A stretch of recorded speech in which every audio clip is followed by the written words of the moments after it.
Hi, I'm Jeff Davis. Thanks for listening. On today's podcast, Highway 12 is the route and topic of discussion as we travel on the wine road. Just north of the San Francisco Bay Area, Highway 12 traverses through the iconic wine-growing regions of Russian River Valley, Sonoma Valley, Los Carneros, and Napa Valley on its way to Lodi. It's no wonder a couple of guys decided to pay homage to this bountiful road by naming their wine brand Highway 12. But that's not the origin of this journey. Let's back down the highway a bit and start from the beginning. Recently, I sat down with Michael Sebastiani and Paul Giusto of Highway 12 Winery. You'll hear them chat with me honestly, sincerely, and quite forthcoming about what's involved in starting and operating a winery. These guys, though they're still fairly young, have been in the business for quite a while. Michael, since he was a child. So if you want to hear a true account of what it's like on their side of the business, stick around for the next half hour and learn about Highway 12 Winery. After I joined Paul Giusto for a walkthrough tour of Highway 12's production, barrel room, and storage facility, passing by Michael Sebastiani, chatting with a crew member, Michael joined Paul and me at their conference table in their office of the winery, which is located in the corner of their production facility in an industrial park south of Sonoma. This no-frills, less romantic appearance of a winery is becoming more and more common as the wine business continues to grow, and you'll find out why over the next 30 minutes. You'll also learn it has nothing to do with the quality of wines made in these types of facilities. Much of that takes place in the vineyards, and Highway 12's production facility is no different than many of the glorified wineries in the area. Modesty and straightforward honesty is what you'll get from these two winemakers and owners, and from the bottle itself. I started the interview by asking Michael Sebastiani about his family's long history in the area. And like many children of actors or sons and daughters of celebrated musicians, he didn't want to play up his famous name. What he's concerned about is the present and the future. As we were figuring out how to begin, I just turned on the recorder and let it roll. And this is how it went. Because it was about the two of us cutting our teeth together, working together at one of the family wineries, I guess. Yep. And then parted ways, and then came back together to start this. Mm-hmm. The fun part was he and I having an aha moment, which there actually was an aha moment, and went, you know, we could do this. We could do this together and start something new. And that's how we got. What were you doing back then? I was kind of finding my path and making a little bit of wine. Was doing some side ventures. And Paul was doing the same thing on a side venture. Frankly, the real story is there was one car ride where we were in the car together and driving around and said, "Let's do it." Was that on Highway 12? It was pretty close. It was right off of the no, it was on Carneros Highway. Carneros Highway. Yeah, exactly. You know, he and I go back since '93. Okay, so that's, you know, you're pushing 24 years there. Yeah. Of he and I working. We worked for his family in the south end of Sonoma Valley for a different operation, Vianza. Right. Okay. So, I mean, food and wine, Italian direct consumer at the forefront, and that's when I met Michael, and he was charged with heading up the winemaking side of things, and I was more on the sales and hospitality. But what we started to get a look at what he was doing in the cellar, and that was intriguing. So we started working together in the cellar with Michael, and then there's obviously there's the operations, the vineyard side of things, and it's just, I mean, it was a very magical experience for me. It was, because it was my first venture at 21 or 22 years old into the wine business. Right, this guy's like, I got to go to work. To me, it was, this is I'm going to work. This is pretty spectacular, you know. But one thing leads to another. But we were also we had really big responsibilities there. I mean, it was a young operation. It was a young operation, and you know, that's the expectations and the responsibilities were significant, to where it's like you rise to the occasion. And so that what happens then, you learn more. And so... Now, are you talking about starting this project or prior to that? I'm talking prior to that, because that's a lot of foundational qualities that you go, okay, we know what we can do. We're confident. I mean, when you've got someone who like Michael, who grew up in the vineyards, and obviously did an undergraduate and then degree just for general college, and then I went to Davis and did it was firm science and VIT and all of that, right? Mm-hmm. Maybe this is stuff that he should be telling you. But Well, I was wondering if you did a formal education or just learned growing up in the family. Both. Growing up in the family, of course, like Paul said, starting in the vineyards when I say 10. And it was, my dad was very adamant about working from bottom up. So starting the vineyards, so you could learn what's going on in the vineyards, and then through every step of the process. So yeah, I got to see everything, and it was a great experience. Now looking back, in the moment, when you're young, Right. you're if you're smart enough, you go, someday I will appreciate this. So went through it, and then going to Davis to get the degree, like you said. And that was, the funny part about going to Davis was I grew up learning everything, and going to get the winemaking degree was more of it wasn't semantics, it was more a lot of the chemical aspect, and to figure out what is actually happening. Kind of fill in the details a little bit more. Yeah, it's filling details, but it was more of like a preventative situation where if something's going wrong, you would know why on a chemical level. And I mean, I learned how to do it, but if something went wrong, I wouldn't know why until I went to Davis, and then you could backtrack and you could fix things and then scale it up to a big operation. So when was the Generations brand? We started 2003. And that was you two together? Yeah, and that was the drive we took. see that or something? I do my research. Oh yeah. That was that was the one of the aha moments. Well, what happened was we when we said, we can do this. Someone's got to do it. New wineries and new brands and are not going to stop popping up. As many years as we've been in the business, we've seen hundreds, if not thousands, of brands pop up, and it's proprietors or startup nature, if you will, and it ain't easy. Let me tell you. And knowing what I know now, if I knew what I knew now back then, we still would have done it, because we had the framework, we had the passion and the desire to push it through. We knew how to do this. It was in our DNA. And you must have thought at some point we can do it a little bit differently. And I suppose I think we went with more of a we had some retailer connections. And right away, at the moment you can get a retail placement, you have a reason to exist. yeah, You So the avenue was already there. It's like, what are we going to drive down that road? Yeah, I mean, I'll pull the curtain back a little bit. He likes to pull the curtain back on the winemaking side. I'll pull the curtain back on like reality side of selling wine. Nothing happens until you sell something. Yeah. That's just a general that applies to everything.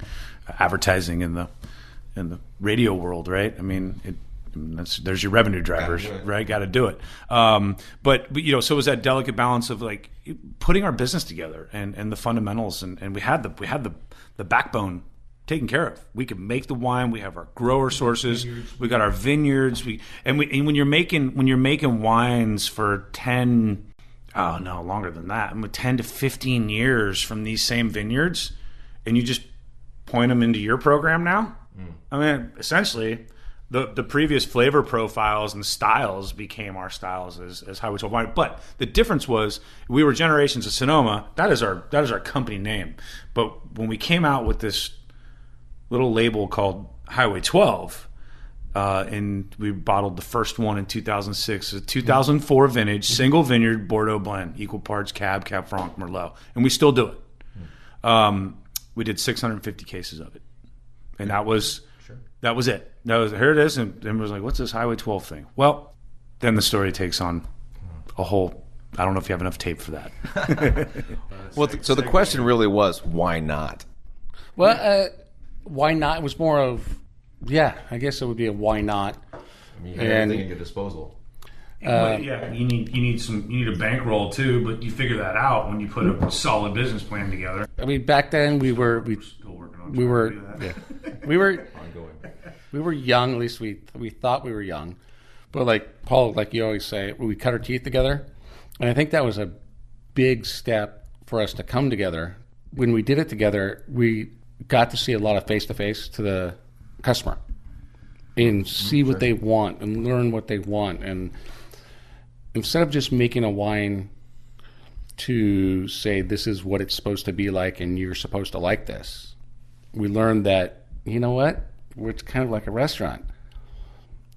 Let's make wine to what people want and then showcase what the vineyards can represent.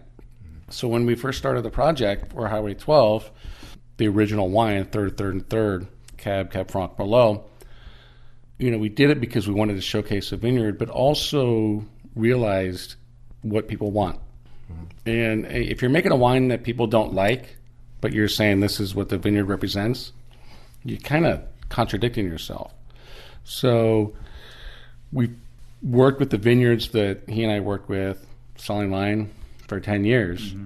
And okay, let's go back to those same vineyards, a lot of which we planted, and said, okay, now we have the freedom to create blends that we're hearing a lot about the flavors that people want. Yeah. Where are those vineyards? That's how Highway 12 got started. They're all along the Highway 12 corridor. So you also saw an opportunity to make Bordeaux-based wines that were very popular in Napa, but you could do it on a little bit lower scale price point and knew that you could match the quality.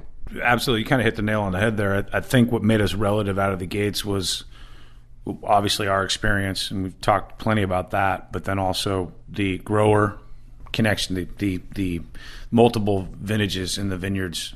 I mean, they're all different. And you got to get a bunch under your belt to know, 1 year from the other, that how different it's going to be and how you might have to treat certain things. So you got that under your belt. We also have what we also went to market with was a more accessible price point, and that really made us relevant. Wasn't exactly fun in the beginning. No, but to your point, because of our experience in the vineyards and on both sides, we know everything. We know what it costs to operate a vineyard, manage a vineyard, get the grapes off, get it through the winery. And we didn't have it in us to overprice what we knew too much of, in the sense of we just wanted to be fair to the growers, be fair to us as winemakers, and be fair to the consumer.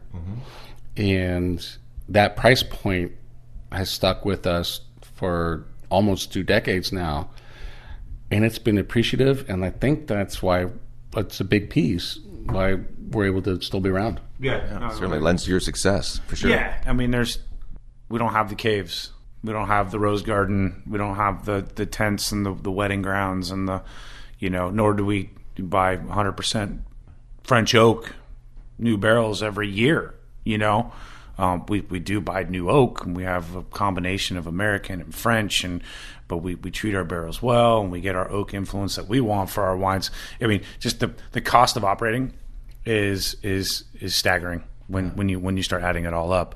And we don't pinch at all. We're not so lean, but it's from vineyards. Quality, start with quality fruit, get it through the system, touch it as little as possible, let it speak for itself, work on some final blends. In many cases, a lot of our wines are 100% varietal and arguably single vineyard. So, I mean, you talk about a very pure process, and to do it at our price point is that's what our brand stands for. What you recognized in your early days in the vineyards and how you were putting this together, you realized that we don't have to have a big winery and beautiful facility and opulence and all that. That's not what people, I mean, they like to see that. But as you were saying earlier, nowadays they just want the quality and a great price point and a good experience. Yeah.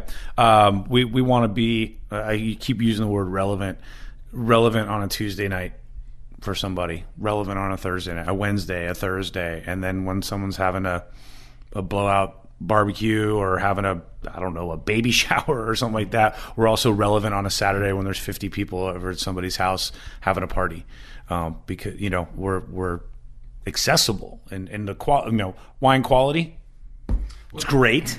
I'm not going to overhype our wine quality. I mean, it's just go ahead. Everyone's shooting for. I mean, everyone's making great wine. Yeah. With technology and different approaches to winemaking these days, and everybody can make outstanding wine, and we're no different from that. But I think how much you pay for it really is. Yeah. And that's where we won when we got started, because all these vineyards we had worked with for so many years, we didn't need to buy a vineyard. We didn't need to plant a vineyard. We had so many years of testing these grapes, testing the vineyards, working with the growers. And so familiar with it. Yeah. And that's a strong point right there. You started off running, in a sense. Exactly. It's a good way of putting it. We were already moving, but there was the ramp up was very nominal. Right. The ramp up was in the School of Hard Knocks in terms of learning the distribution ropes a little bit more specifically and that kind of stuff, the unsexy kind of side of the business. But like I said, from a production and winemaking and even a messaging and story standpoint, we hit the ground running. Well, on our first original blend, a classic winery starting up, if you're going to plant a vineyard, then you're 5 years out to get grapes. You got to wait there. And then you have to make that wine, and then you got to sit on that wine for 2 years to see how it comes out 2 years in the bottle. So you're 7 years in. We had a running start, like you said, to where we knew the vineyards and we knew the blocks within the vineyards.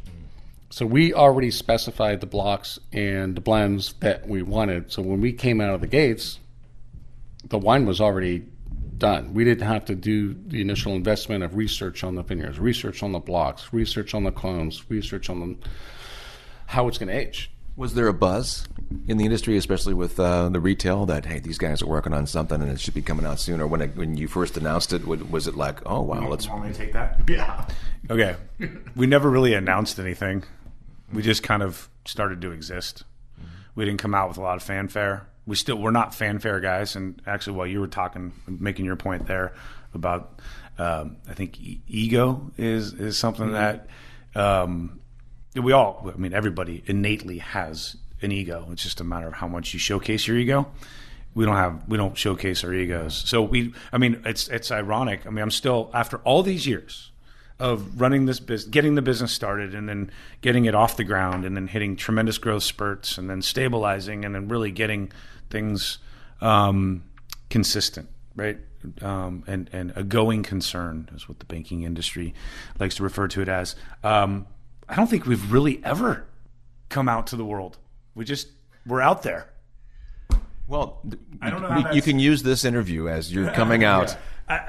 Our success really is in the form of a business that we have a reason to show up every day and work. He grew up in the vineyards working at a young age. I grew up with my family business in San Francisco and working a lot. And it's just go to work and do what we know how to do. Well, that's a good point. And a lot of winemaking, you obviously starts in the vineyards and goes through the process. And a lot of it that kind of got us started was work ethic. And so we didn't want to really showcase ourselves. We just wanted to showcase what we can do and what we learned how to do over the years and how to make a great wine from our local vineyards and make it in a way that people want. And let the highway tell the story. Yeah. So well, I guess we could say how we came up with the name. Yeah. It really just is that common thread that ties in all the vineyards and relationships and sources that we have, to where it's like, it's not really about us or a last name or anything or any ego. It's about this wine growing region in Sonoma Valley and Carneros, and we, you know, it drifts off to the foothills of the Sierras, and it finishes in Sebastopol. It's such a rich highway. By listening to this interview, which is more like a conversation between me, Paul Giusto, and Michael Sebastiani, you can tell they're making wine for all the right reasons and the best way possible. It's my wish that you feel like you're sitting right next to us in their office as they share their story. We'll talk more about their wine brands in the next segment when On the Wine Road continues.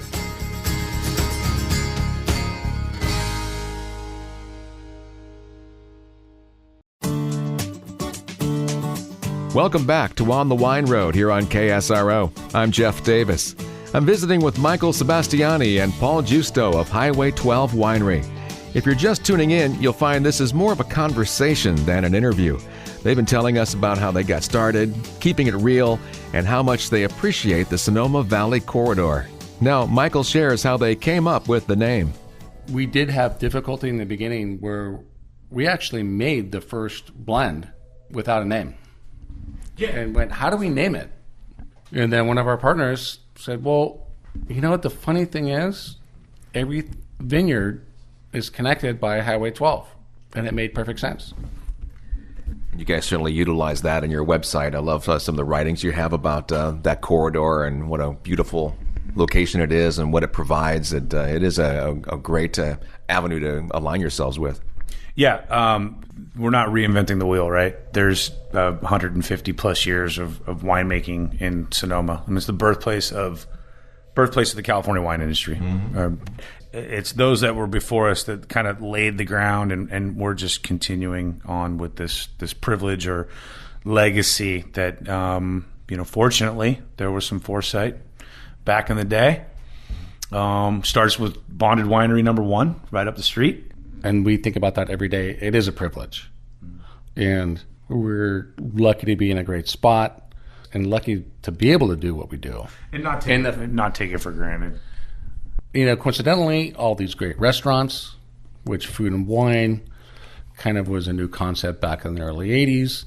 It all goes together.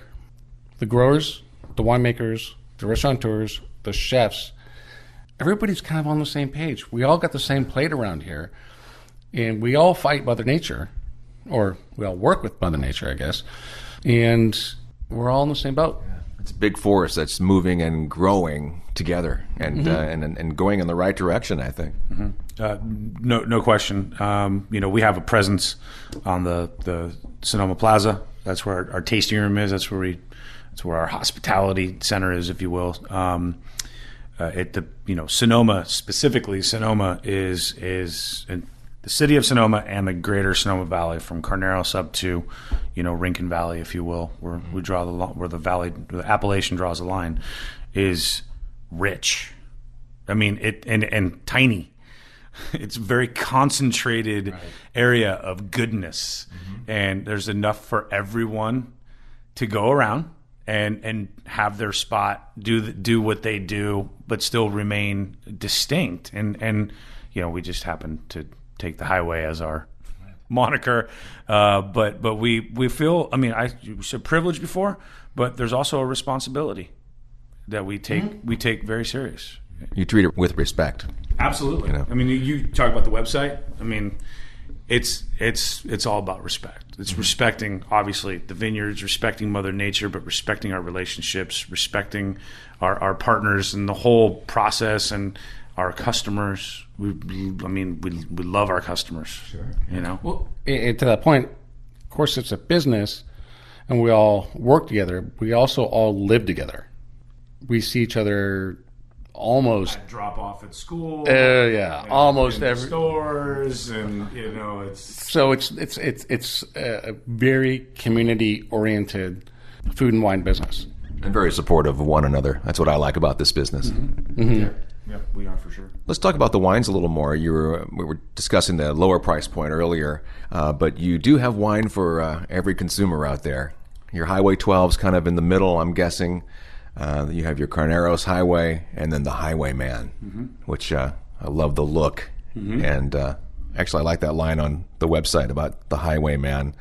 These wines are the perfect way to let dinner guests know that you mean business. Love that. Yeah, we do. We have more. I say tiers. It's just I think it's more positions of our wines, and our Highway 12 label, if you will. Also, and we have the wines that you might see at retail or at local restaurants, and then we also have a reserve tier with our Highway 12 label as well, where we focus on some really small production, Cabernet Sauvignon, Cabernet Franc, and Syrah on our reserve tier. And then you referred to the Highwayman series, which used to be just a single SKU. I say single wine, single blend proprietary red that we did, and we've since expanded the Highwayman program, because for our wine club, we're looking for ways to entertain our customers. And we, like Michael refers to the winery as the commercial kitchen. You've got your spice racks, and all those sorts of things. And we work with a lot of different varietals, and we can do a lot of different things. So we're actually, I think we're having more fun in the cellar now than we did before, because we get to make some new wines, and entertain our customers. And there's obviously there's reasons behind it, but the Highwayman program allows us to. We introduced we had our proprietary red, and then we came out with something called the Highwayman Trailblazer. The Trailblazer is Zinfandel and Petit Syrah, but doesn't say it on the label. But that's our customer knows that it's a Zin Petit Syrah blend, and we've been making Zinfandel for. We planted it. And we exactly planted it and signed the contract years ago. We've been making Zinfandel for years, and we finally have a spot to put this Zin blended in with some Petit Syrah. It's just awesome. People love it. We started making a Pinot under Highwayman. We started making a Chardonnay under Highwayman, and then an Uber super cab that we haven't released yet, which is coming out here very soon. So, they're on the higher side for us in terms of price point, but relative to maybe the rest of the world around us, it's still very comfortable. It's funny, Jeff, when you mentioned lower price point, because that kind of comes across as cheap, lower tier and cheap, and we fought that in the beginning, Right. Because when we came out of the gates with the top quality wine. We $19.99.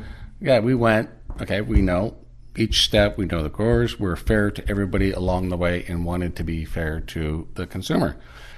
And it backfired. Yeah, isn't that funny how that works? Huh? You're trying to be nice to the consumer, and people will look at it with a certain. The cachet look down their nose at it. Well, right. The cachet of that price point was, it's not what I want, and then all of a sudden it's too cheap, and then. It was slow growth, and this industry is very, very slow growth. I mean, it took us 10 years to be a new brand, and that's how it works. No, that's us. That's no, well, unless you're a big conglomerate, fine. But there are a lot of rock bands that could say the same thing. Yeah. The new next big thing. We've been around 10 years. Right. Yeah. Exactly, and so you're like, I've heard, Highway 12. You guys are cool. You're new. What's going on? We've only been doing this for 10 years. Mm-hmm. So that price point, that's where we felt the direction should be, to be fair on the quality. And in the beginning, it was tough. But then all of a sudden, people started drinking our wine and going against, you mentioned Napa, $60 Napa cabs, and went, it's pretty good. And 10 years later, we're still around. I hope you're appreciating how forthcoming these guys are about the challenges winemakers face these days. They're Paul and Michael of Highway 12 Winery. We've touched upon their wine, their brands, and their relative lower price point. One brand they have that, surprisingly, is priced reasonably is their Carneros Highway Pinot Noir and Chardonnay. Increasingly more difficult to do that, but we're dedicated to maintaining our integrity and that type of thing.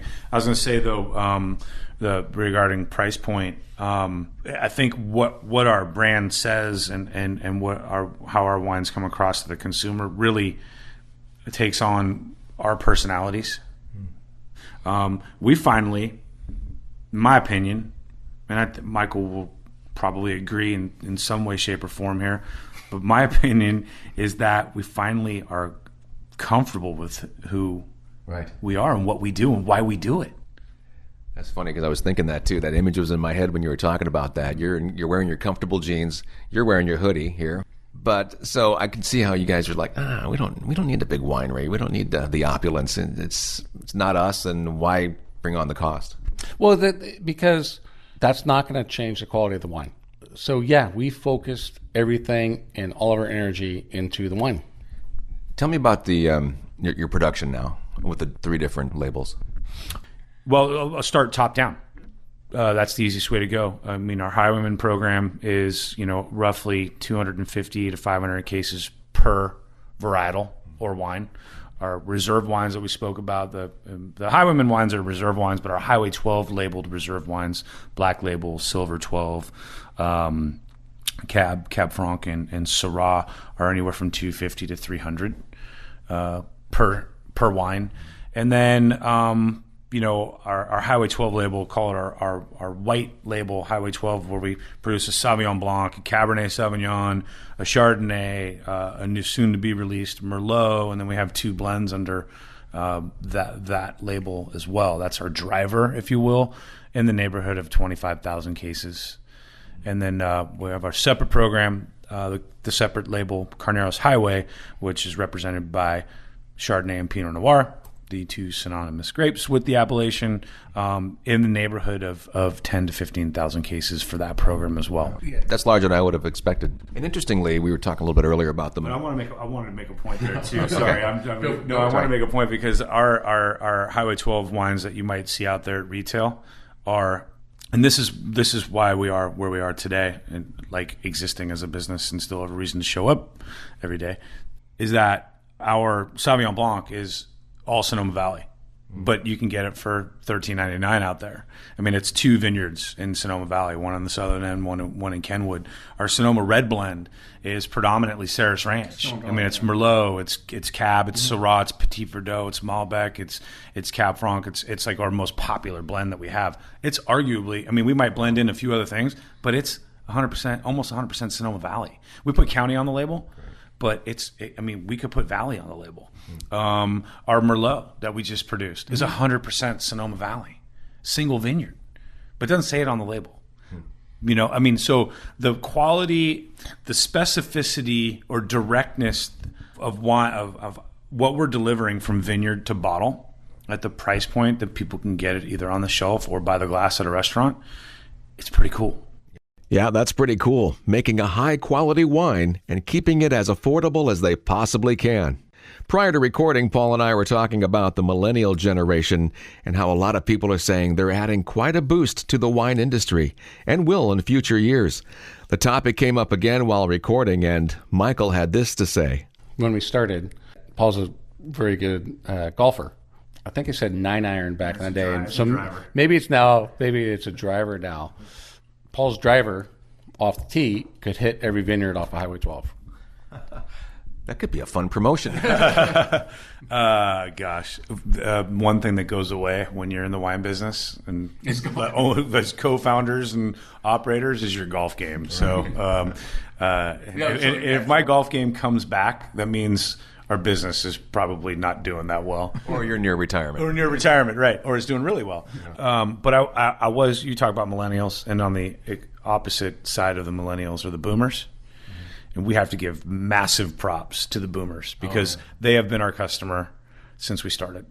And they're also savvy. Mm-hmm. They're a very savvy consumer. They know value. They know quality. They'll trade up and down price points to try different things. And ultimately, those are the ones that have been driving the economy. Boomers are, we're a heavy boomer customer base. Well, you have the millennials that are learning.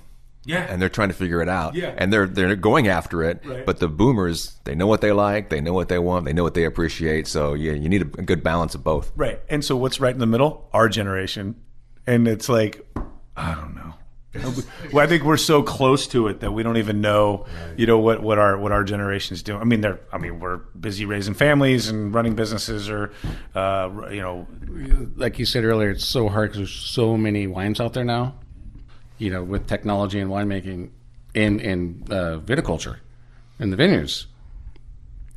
Everybody can make a good wine, and so now you're seeing more and more reflections of the vineyard and the flavors from the appellations, and then now we're going micro appellation, call it blocks, the blocks within a vineyard, and it's going to come down to what consumer preference and what they want to taste, and so we're trying to now put that out there, and whoever likes over here or over there, it's fine with us. In reaching your consumer, are you getting into this mindset like a lot of wineries are, where it's more lucrative to increase your direct-to-consumer business? Are you thinking about stepping back from retail a little bit, or are you so well ingrained there that you're happy with how it's going? You want the honest answer? We've pretty much had a pretty consistent ratio of distribution to DTC over the past 5 to 6 years. The ratio works for us. We're focused on developing our direct consumer business to grow it, yes, but also keep it fresh and keep our current customer base engaged. I think that's what we're working on mostly, is to being allegiant to our customer base and keeping them entertained so that they stay with us. That's a constant. I wouldn't say challenge, but it's just something that you need to do. Would we want more wine club members? Yes. Do we want to sell more wine out of the tasting room? Yes. Do we have the capacity? I don't know. We're working on that. Well, we're well over an hour here in conversation, for the show anyway. So I've only done that a few times. And this is one of the first times that I don't think I even asked a question that was on my sheet. I told you. But you're certainly very informative, and you can tell that you guys do love what you're doing and do respect it, and you're handling it very well. Thank you very much. Yeah, Jeff, thanks, and we look forward to seeing you down the wine road one of these days soon. Paul Giusto and Michael Sebastiani. These guys represent a lot of the mindset and drive of today's winemakers, and that's what I love about getting out and spending time with them. They're genuine, they're passionate about what they're doing, and they're doing it for you and me. You can look up Michael and Paul's wines and their philosophy at highway12winery.com. If you're listening to this on iTunes or another podcast provider, you can learn more about my show at onthewineroad.com and on Facebook as well. I'm on Instagram under the name JD Wine Road and on Twitter at JD Wine Road. I'm Jeff Davis. Thank you for listening to this podcast of On the Wine Road.